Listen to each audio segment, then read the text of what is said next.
And good afternoon, everyone. Welcome to this live author interview event with BigWorldNetwork.com. I'm Jim McGovern, joined by BWN CTO Mario Hernandez. Hello, Mario. Hello, people. And we sort of have a unique and awesome situation here. We're honored to have as our guest someone who's usually on the other end of the interviews, Amanda Meuwissen, who at the beginning of Big World Network in the very early days was coerced, blackmailed, bribed, and threatened to become a partner in the startup. But she was an author first with Big World Network, and that's how I met her originally when she submitted her first series. So we're honored to have as our guest Amanda Meuwissen. Hello, Amanda. Hello, everybody. Fun to be on this end for a change. We'll try to do you justice with our questions. And speaking of which, Mario, if you want to remind everybody how they can participate and ask questions if they're watching live. Yeah, for sure. For you those people in TV land out there, there's a few ways you can do it. If you're on YouTube or Google Plus, you can actually ask questions directly through the little app or little widget that they have attached to this. If not, you can always ask us questions by email. And there's Kat. And so please ask questions because we got our wonderful questions, but your guys' are always better. So ask away. All right, thanks. Well, I guess I'll get started, Amanda, with the basics. Where did you grow up as a child? I'm actually from Minnesota, which is where I live now. I was born in a very small northern Minnesota town, Thief River Falls, and then spent most of my adolescent years in Detroit Lakes, which most people would know is actually quite close to Fargo, North Dakota. So a lot of people recognize Fargo if they don't know the Minnesota towns. I live sort of in the Minneapolis area now, but yeah, I've lived in Minnesota all my life. Maybe I've just gotten used to it, but your accent isn't as strong as some Minnesotans. No, you always said you never thought I had a Minnesota accent, and I say that's because it doesn't really exist the way people see it in the movies. Yes, it does. I'm sorry. There are some people. There are some people, but it's not every single person you meet the way it was in the movie Fargo. So. Yeah. Well, I noticed it in one of our editors, in Megan Hedden's accent. I noticed it a lot more with her. And I'm sure she loves hearing you say that, Jim. I'm not trying to be offensive. Where is your favorite place to write? Where do you do most of your writing? Well, actually, where I am right now is our office, sort of second bedroom in my house, is where I usually write now when I need some private time, because I can close the door and it has a nice view out the window here. We have the whole desk computer set up. It's really great.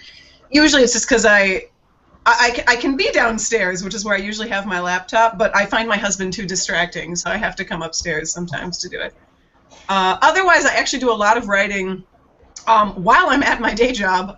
Like for my lunch break, I'll sit at my desk and just write there. And even though it's chaos around me, somehow I manage to do a lot of writing. That's very challenging. I don't know. I've never been able to do it at work with any kind of thought with the distractions. So obviously, you and I hit it off when you originally had submitted something at the very early days of Big World Network, back in 2011. Yeah. And obviously you were very enthusiastic with the idea, the episodic concept, the television and book form. How does the episodic writing fit into your style of writing? I know you did a lot of fanfic and things like that. How does it fit in with your writing? That's actually one of the reasons why it was such an easy concept for me. So having been a fanfic writer at a young age, which I think is a great tool for younger writers because you can get a lot of online feedback from people, I was just used to it that way. Usually fan fiction is posted one chapter at a time. You post it as soon as you're done writing it, and then you post the next chapter, however many days or weeks later. So the idea of doing it that way was, well, yeah, that's how I always write. So it was no change at all, really, for me. Yeah. Which worked really well with the first one that I submitted, which was The Collector, which was our sort of inaugural book, just a short novella. But even with the Incubus Saga, even though kind of I already had Incubus written ahead of time, I still was going back through and rereading it and re-editing it quite a bit as we were posting it on BWN. So I kind of got a little bit of both. I like getting a little ahead, rather than, writing the week before the episode is due. But writing episodically definitely already fit my writing style. Yeah. So if you're watching this and you're kind of unfamiliar with Big World Network and our format with episodic series, each week we have new episodes of series come out. They're all edited, and they're available either in written form or, of course, in audio form. And then eventually all the series, or most of the series, make it into a published book form, which gives people a chance to comment on the series as the episodes are published. Let me ask you real quick, how do you like that interaction with the fans of your writing? And people posting comments as the episodes come out. Has it ever changed a segment of the story with you? It has, actually, quite a bit. That's one of the reasons I love it, because it does sort of echo the way I was used to doing things with fan fiction. When I'm writing fan fiction, it's slightly different because I really don't plan ahead as much. I kind of let it be seat of my pants because I use it as sort of an outlet, an escape from the daily job like writing.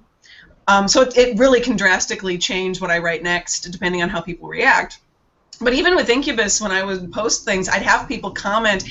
Sometimes they'll notice like a plot hole error or something that somehow was missed by me and the editors and stuff, and they'll mention it, and I'll be like, great, thank you. It's not actually published yet, so I can go back and fix that manuscript before we go to print and make that change, or remember to comment on something or close off an error. Or bring something back up again that might have been forgotten. So it's very helpful from a technical standpoint, but you also recognize then maybe things I thought would have been the most important to someone is not. Something I completely forgot about ends up being the most important thing to some of the readers. And if enough of them are commenting on it, then it makes you want to focus the story more that direction instead. So I love it for that, because then it becomes a community project rather than just what I want to write. I mean, I would never change it if it's not what I wanted.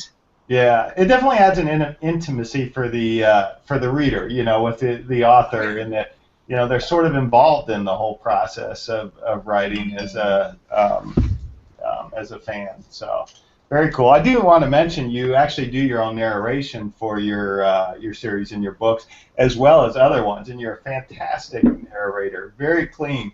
I do have to laugh, and I want you to share with people where you actually do your narrating. But actually, if you not the only one, professional narrators narrate in the same place, and they say it's a good location. So where do you do your narrating? I narrate in the closet. No, I should actually. I think I have pictures with somewhere. Tom Cruise. But no, we recently bought this house a little less than 2 years ago, and when my husband and I were shopping around, it was very important that I had a good closet, because that's where I was used to doing my audio. So one, it's open, it's a walk-in closet, and I'm surrounded by hanging clothes, which help reduce that ambient noise that might be around me or any kind of echo.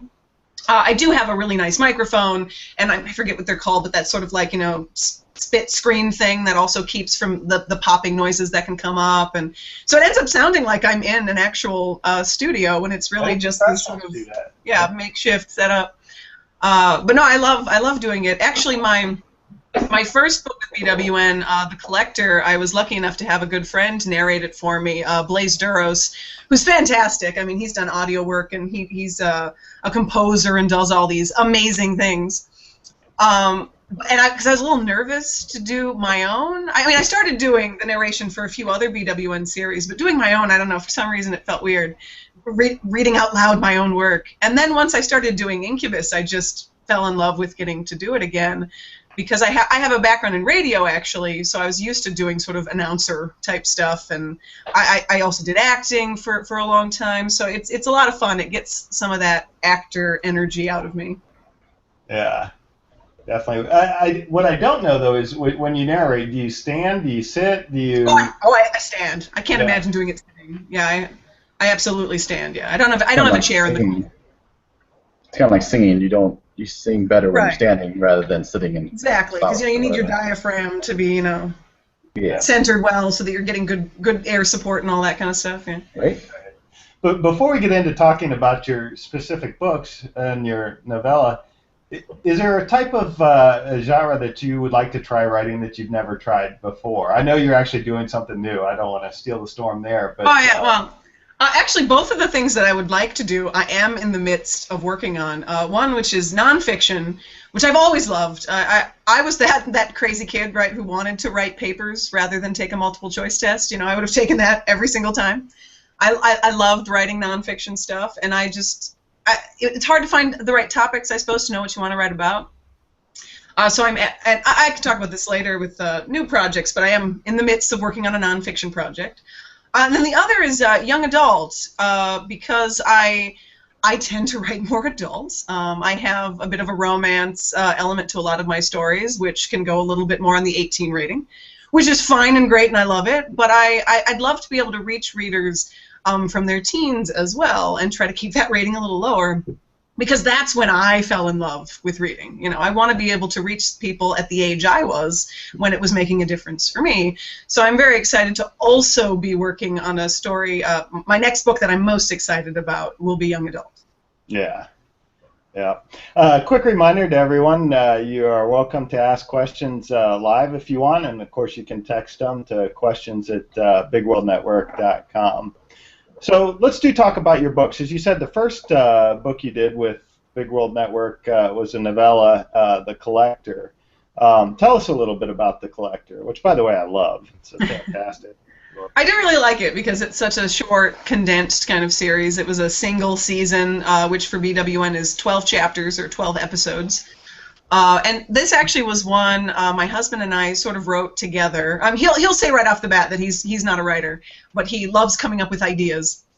And my husband actually is a bit of an artist, so we had this idea for doing a comic book originally around this story.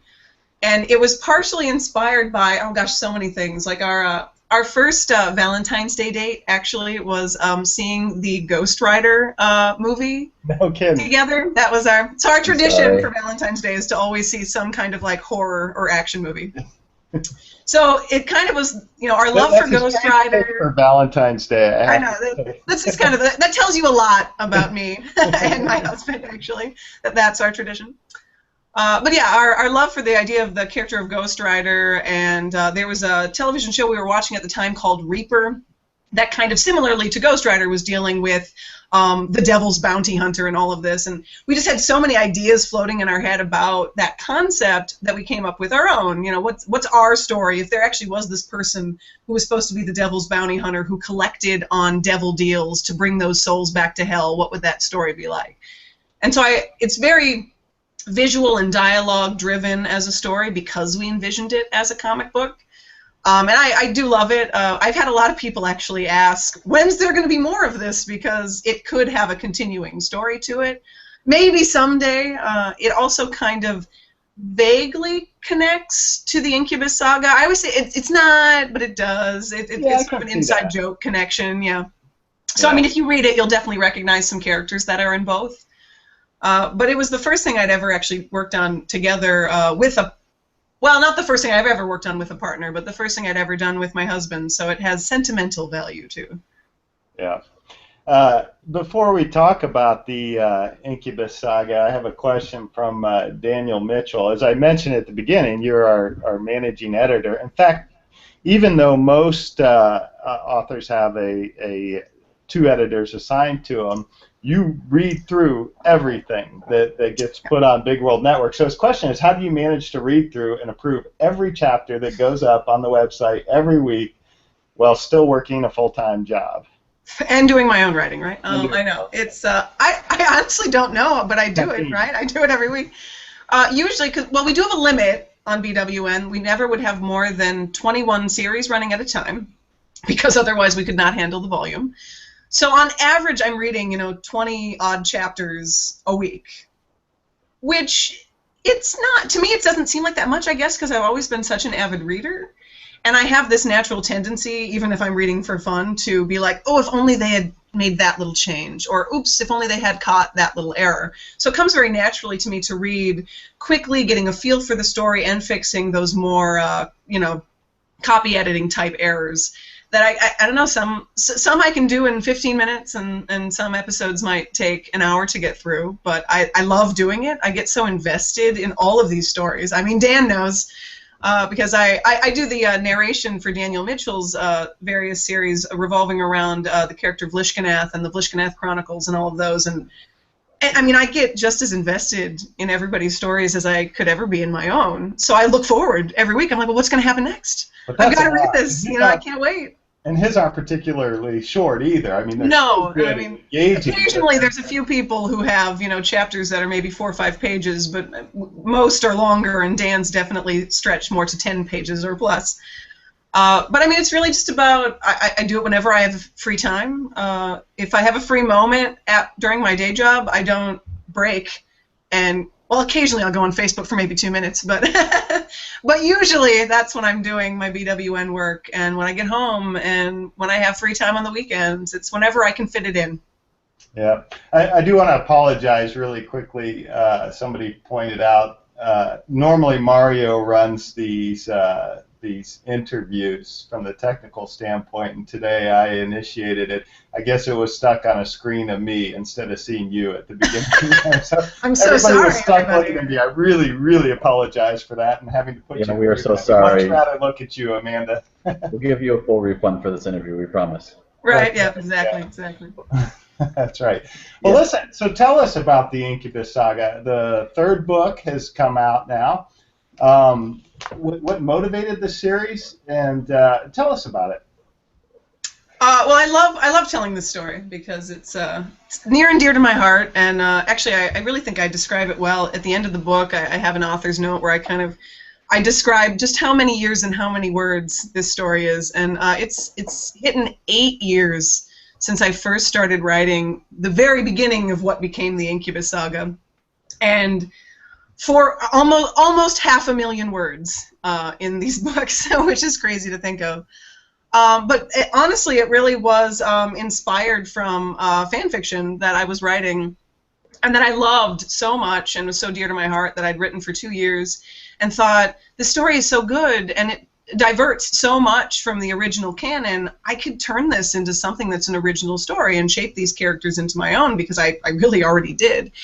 And I spent a long time manipulating the story into an original idea, which I know there's, you know, tons of other authors out there who have done this, and I highly encourage it. You know, if you can make the story your own, that's the whole basis around fiction half the time, right? You know, it's you get that inspiration to write your own. It doesn't matter where those concepts first come from if you know, it becomes yours as you're writing it. And so it's very near and dear to my heart, especially since the sort of title character, the Incubus, Sasha, he's not actually the protagonist, despite the fact that the series is named after him.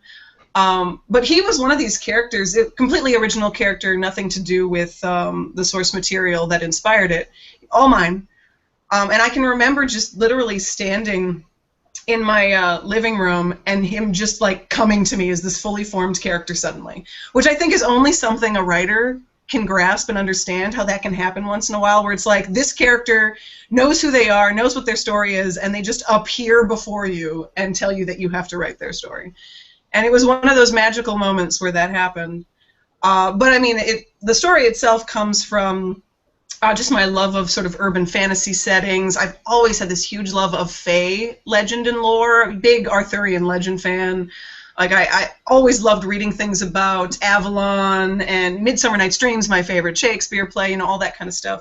So I wanted to take those concepts of what if, you know, our world that seems, you know, so normal when we look around actually has all of these magical things, you know, living beneath the surface.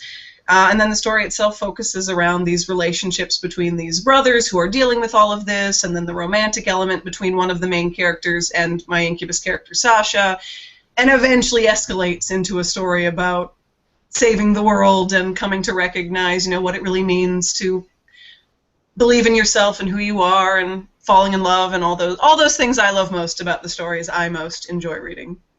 That's fantastic series. Yeah, I was going to ask you. You kind of answered that. You know, there's a lot of Gaelic sort of things in it and stuff. Do you have any Irish heritage or? I don't. Everyone always thinks so because I have green eyes. My eye doctor asks me every time I see him, and I'm like, no, I actually don't. I do actually have English heritage, which it closely tied enough where it's possible that some of it can come from there, right? The green eyes and maybe having this absolute love for it. But I don't. But I love the culture anyway. Yeah. So we kind of alluded to it a little bit, but tell us about your future projects that you're working on. What is the well, you don't have to give it away yet if you don't want to, but your young adult series. So I'm really, really excited about this one. One, because I've never done young adult, and two, because it's vampires, which ever since I was a little girl was my favorite thing in the world. Like, as one of my first memories is being 3 years old and watching Count Duckula with my older brother. So I've always had this great love of vampire stories. And I don't know why I've never written one before. I think maybe there was just so much out there, especially more recently. There's been a lot of vampire stories sort of cropping up, on television and movies and all this stuff. And I've never really seen anybody write a vampire story the way I like to think of vampires. The one that always meant the most to me growing up was Anne Rice's Vampire Chronicles were my favorite. Her original 5 books I absolutely loved growing up. So, but I still, my vampires are definitely my own creation. It's its own thing. But it's a vampire story, and what I love about it is it's sort of it's sort of a memoir of all these crazy things that happened to me growing up, and friends and people I know as well. So I totally need to have the dedication say something like loosely based on a true story, because there's going to be all these little scenes and characters and elements that happen since it's set for these kids during high school that really are based off of real events that happened, except from the vampires, obviously. Oh yeah. But no, I'm really excited about it. It is going to be another romance, gay romance, paranormal romance type story, because that's what I love and what I do. So it's mainly centered around these 2 male friends, senior year of high school. One of them obviously is going to end up becoming a vampire, and just sort of their journey dealing with that and coming to terms with how their relationship changes. And which upcoming season can we expect to see it on? Yeah, nice try. I'm kind of on hiatus from writing it right now, just because I've been doing other things. But I have no idea.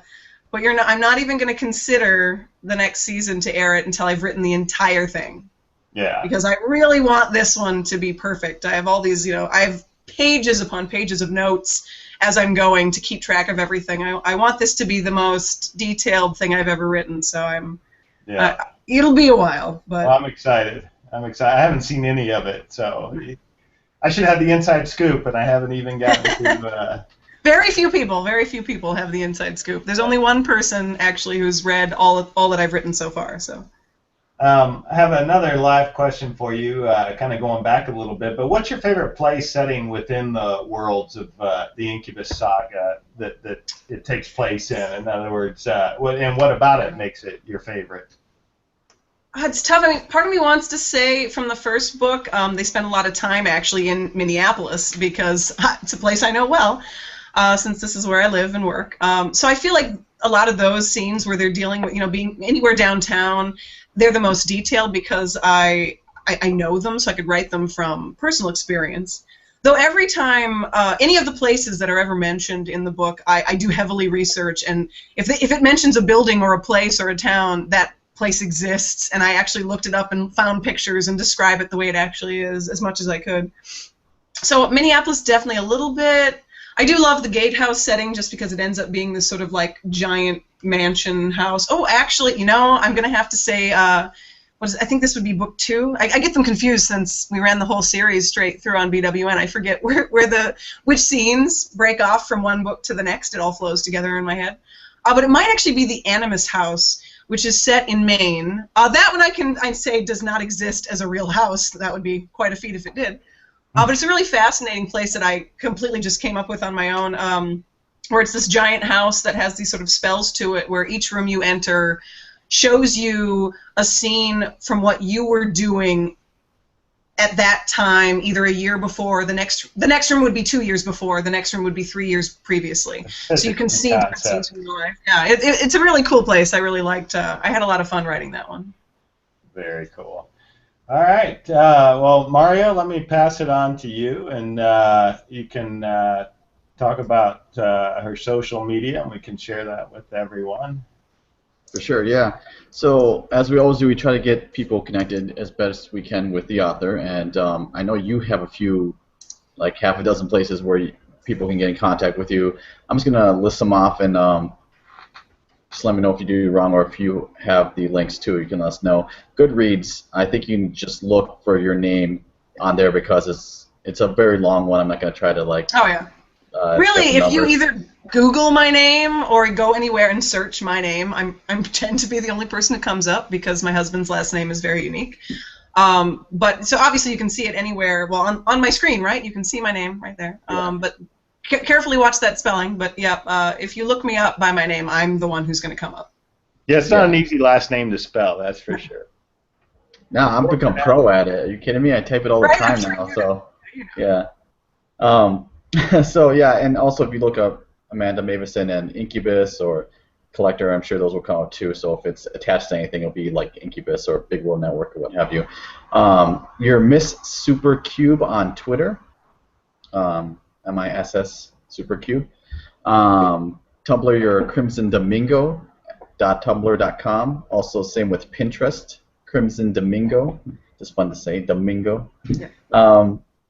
Facebook, you have 2 pages. You have your author page and your Incubus Saga page. So that's the Incubus Saga on Facebook or author Amanda Meuwissen. So those are 2 places. Go there, find out, follow because she's always putting stuff up there to keep you guys informed what she's doing. So if there's anything. No, I think that's pretty much it. I mean, there's always a possibility that I'm somewhere else, I suppose. But those generally are the places to find me, and I'll post anything that has to do with my writing and books. Sure. Before we move on to the BWN 5 questions, Mario, another live question. The person wants to know, how does Amanda keep all her notes on her projects? Electronic, old school paper? Does she write that way as well? That's a good question. That's a good question. It's funny, at my day job, I am all about my notepad. But for this, I have all electronic Word docs for things. Like even my task list for the day is a Word doc with, here's Monday and all the things I have to do today, and that's how I schedule things out. But yeah, for my current project, the way I have the notes set up is, it's sort of a mess. I'm sure nobody else could look at this note page and understand what I'm talking about. But I've never quite done things this way before, but I think I will from now on in the future because it's been very useful for me.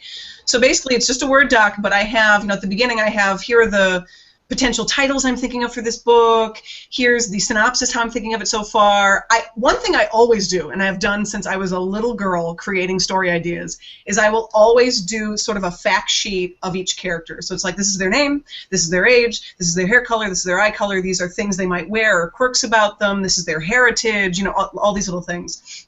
And I'll do that for all the characters, especially when it's a minor character. When they pop up in the story for the first time, I go, oh, crap, well, what did they look like? Well, what is this person supposed to look like so I can describe them when they're first introduced, and I'll go back and look. And then for this one, I have each episode planned out with all these notes, and then I'm taking notes with, okay, he mentioned this in this one, and I'm going to highlight this because I want to bring that up later. I'm really being detailed about the notes this time around. So I had to laugh when you mentioned task lists. As Mario can attest to, you're one of the most organized people that I know, which is a fantastic thing. But we are very familiar with your task lists. Yes, it keeps me.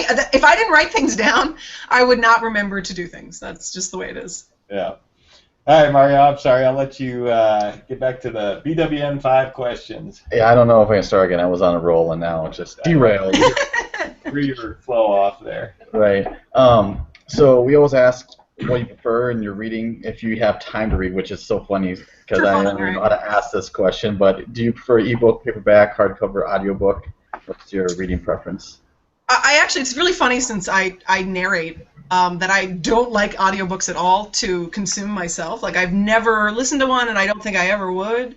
It's just not, it just doesn't work for me because I get distracted too easily. I need to be reading it. Sure. For me, I've just always been a paperback person, though. It's a combination for me now, though, if I actually, and I don't have time to read for fun, let me tell you. But I definitely have the paperback usually. And then, obviously, since I read a lot, I read a lot of fan fiction besides writing it.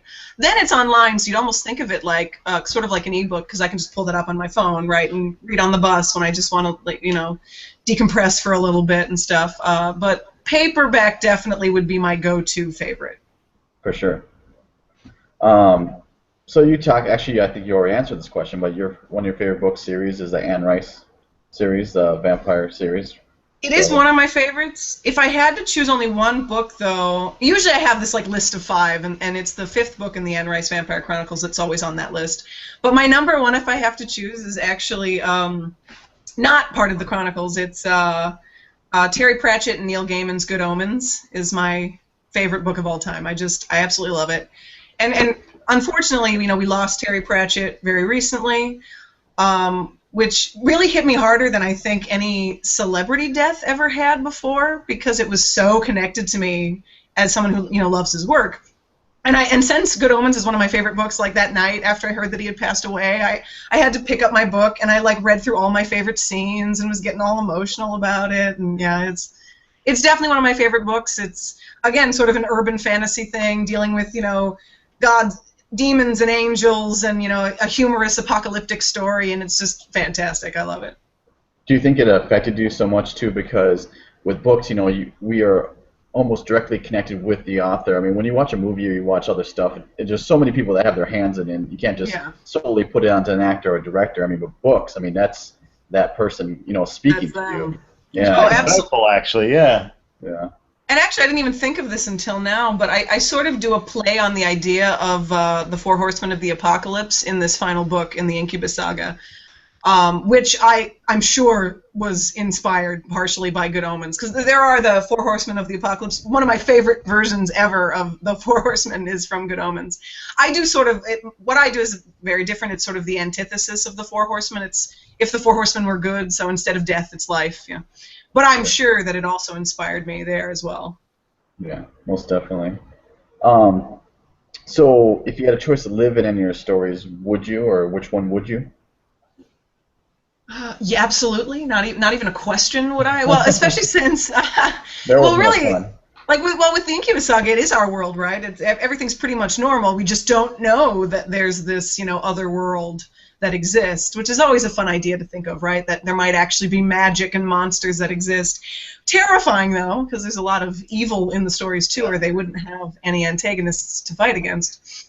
But I still think I would in a heartbeat. I think, as someone who loves fantasy, the idea that we could have magic and superheroes and all this, I would switch over in a second to one of those other worlds. My new one too is similar with there's vampires and monsters, but it's still our world, so it's an easy one to say absolutely. I'd love to know those things somehow actually existed. For sure. Yeah, who wouldn't really? Because I mean, not that our lives are boring, but if it could be like that, it'd be so much better, right? Or worse. I'm not sure. Who inspires you most in your life? At least. Well, Mario, it's you and me, Mario. Oh yeah. Okay. Next question.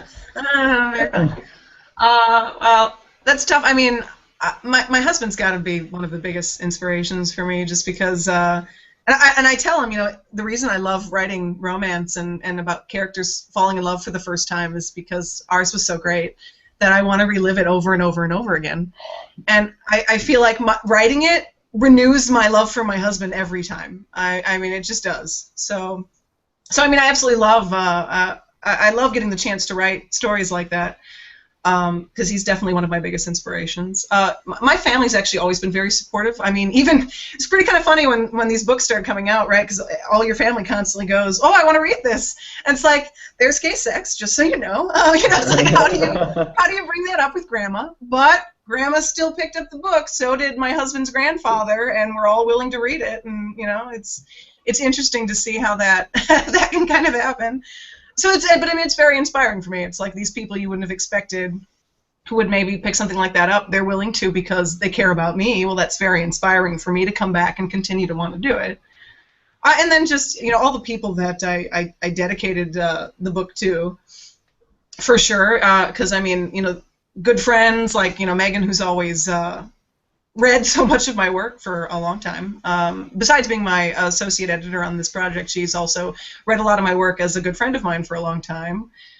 And just so many people, all the people who are willing to listen to me ramble on about my stories sometimes and read my work is always very inspiring.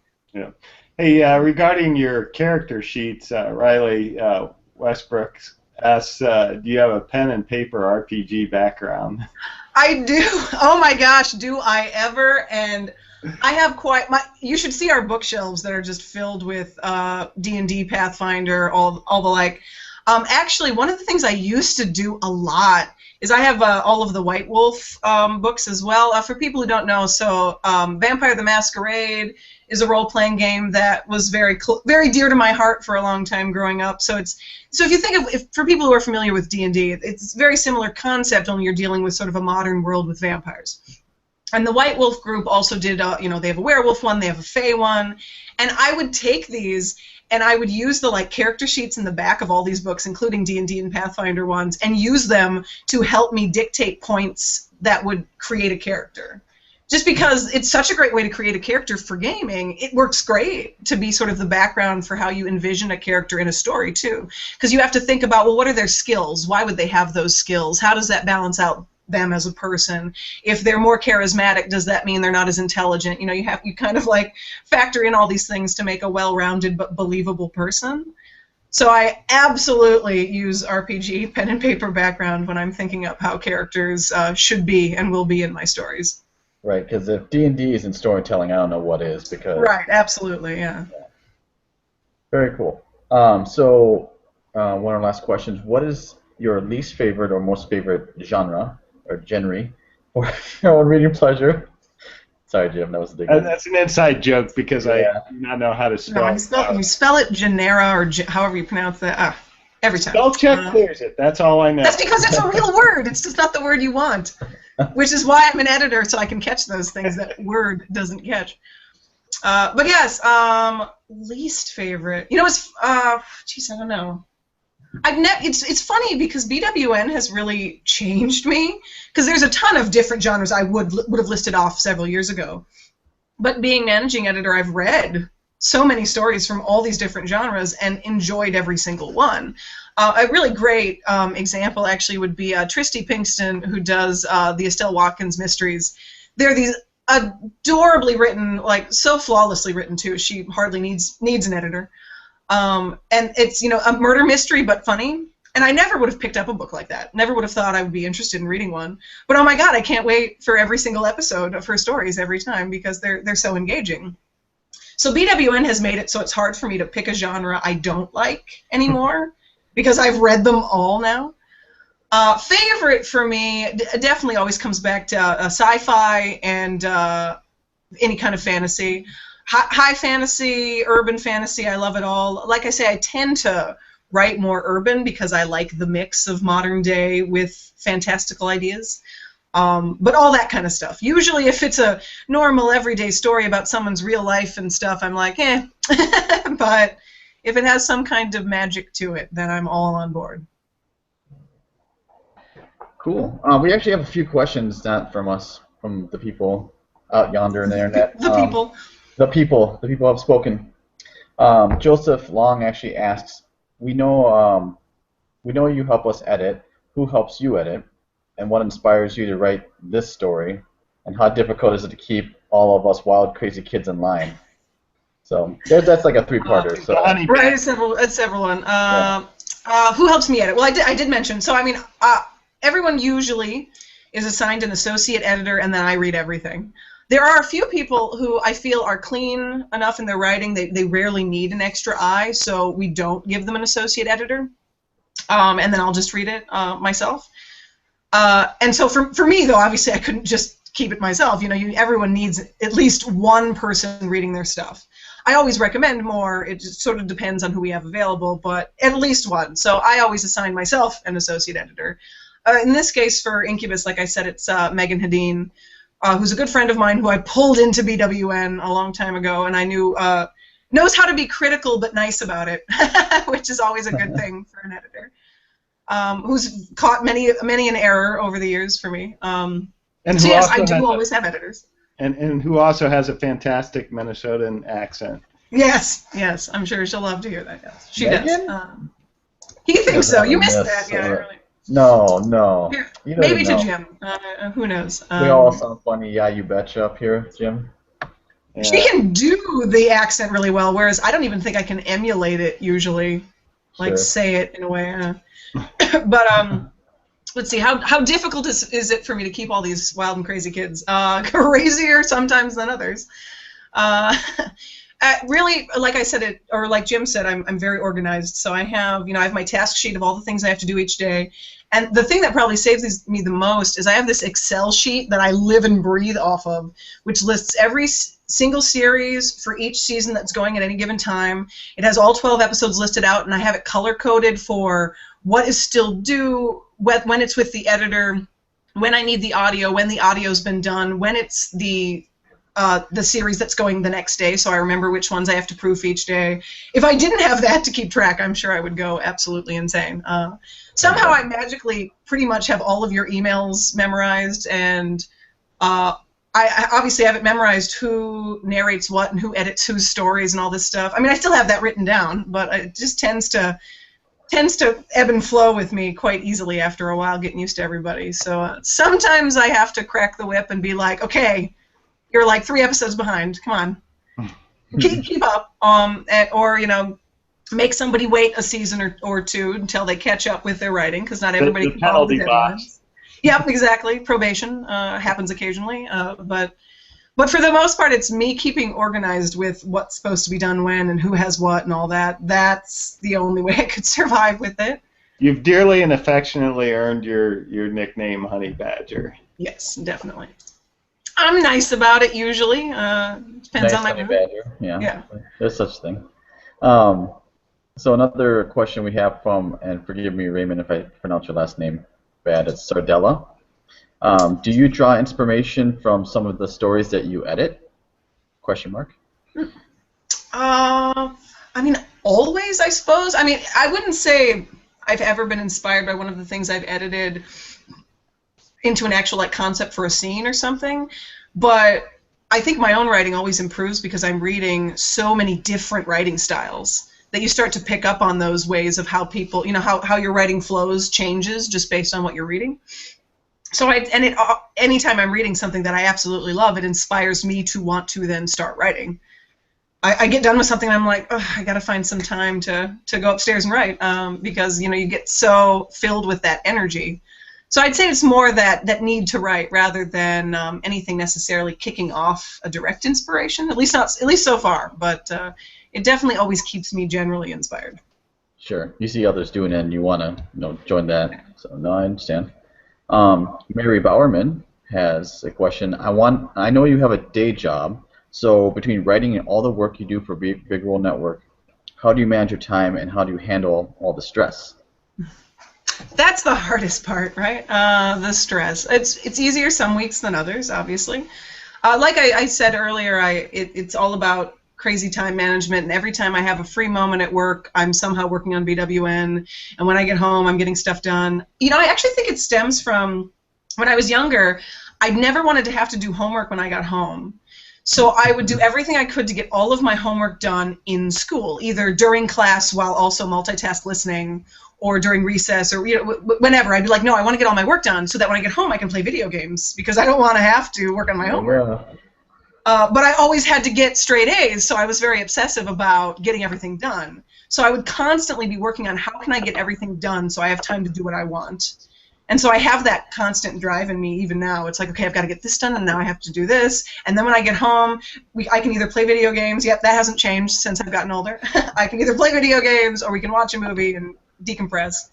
But the big stress reliever for me right now is writing fan fiction. Even being a published author of original work, I'll never not do that. It's something that's just so therapeutic, because I once heard somebody say that you never want to turn your passions into too much of a job, because if you do, then it stops being fun. So sometimes writing can feel like a job when you have deadlines and you're working with editors and stuff. So by doing fan fiction, I don't obsess as much. You know, I don't edit it as I still edit. You know, how can I not, right? But I don't get all up in arms with myself if I miss an edit after I post it online. It's supposed to be for fun. It can have a few errors. It's supposed to be something that you write and then you post. And that instant gratification of people commenting and responding and the community that can happen there is like the best addiction in the world. Like, it just feels so amazing to be communicating with people who feel the same way you do about something, that it just, all the stress kind of can go away, at least for the 5 minutes you're reading a good review. That can happen. So that's definitely my go-to, is writing fan fiction. Very cool. Very cool. I would like to mention that everyone is invited to subscribe to our YouTube channel, Big World Network. And on there, not only can you find all of our author interviews, but the promo videos for all of our published books, which happen to be put together by you, Amanda. And they're fantastic. And we also are having every first episode of all of our series audio available on there. And, of course, you can get them all on our site as well. So do subscribe to our YouTube channel. And then, as well, something else Amanda does is on every individual episode page on our website. So, for example, here in Crystal City Blues, it's slow to open because of the video here. On the right side of every page, you simply enter in your email address and subscribe, and you'll get our monthly Big World Network newsletter. And I do want to say we do not spam. It's a once-a-month newsletter, and it's fantastically produced with updates on upcoming books and releases, among other things that are going on with Big World Network. So we hope you do subscribe. Amanda, this has been a lot of fun. It's kind of unique having you sort of on the other end of it, the interview, but it's a lot of fun. A lot of fun for me too to get to talk about something near and dear to my heart. I hope anybody who's interested in the genre, and I realize it's a very specific genre that I write in, since it's not just the urban fantasy, but with the gay paranormal romance aspect of it. I realize that's not for everybody, but if it's something you might be interested, please do consider checking the books out. It's really fun to start seeing the reviews coming in for this final installment, especially from some reviewers who've been reading it from the very beginning. Just to see, you know, all these. I've had some of the best reviews I've ever gotten coming in now that the series is wrapping up, and I hope more people consider checking it out. Yeah. By the way, one last, it's not really a question, but a comment from one of our authors, one of our fantastic authors, Trina Boyce, says, "We love you, Amanda." So I think that's a good one to close with. So it's true. We love the Honey Badger, but it's a fantastic book. And by the way, as a final reminder to everyone, you can go to bigworldnetwork.com to our store link, and that links you to Amazon, which we prefer if you do it that way because we get a little bit of extra credit. But all 3 books of the Incubus Saga are available on Amazon, and as well as your novella. And you do have an author page on Amazon. So the book is available right now in ebook and in paperback, and will be available in audiobook in the coming weeks. And also, your hair looks awesome, Trina added. Thank you. Thank you. Very true. All right. Thank you, guys. Thank you, Mario. And again, Amanda, thank you so much. Keep reading.